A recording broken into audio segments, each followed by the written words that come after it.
要提醒台北市甲新北市的通勤族，打来坐公车，会记哩上车甲落车拢爱绿卡。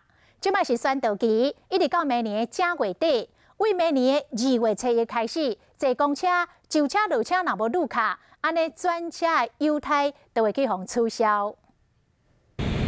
过去我们在双北市搭公车都不知道到底该上车刷卡还是下车刷卡。不过现在从7月1号开始，一律上下车都要刷卡。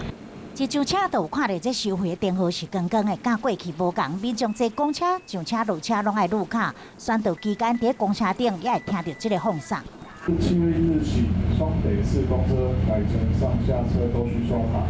台北公车起落拢爱绿卡，第一阶段对7月初开始，上车落车绿卡会当参加抽奖。虽然无入到卡袂发，但是第2阶段对2020年2月初开始，无完成上车落车绿卡，就要取消捷运、公车、优摆转成优惠。上下车都刷卡的部分呢，民众再也不用去困扰是什么时候该刷。这个透过下车也刷卡的部分呢，能够让转乘时间能够足足有60分钟。在路线的一个规划跟调整的部分呢，能够跟贴切的民众一个实际达成的一个需要。上车落车拢绿卡，袂影响票价。新制只有针对绿卡的民众，若是落钱的，无受到影响。7月初一新制上路，会记你改变坐车的习惯，上车落车拢爱提出卡片，比一个。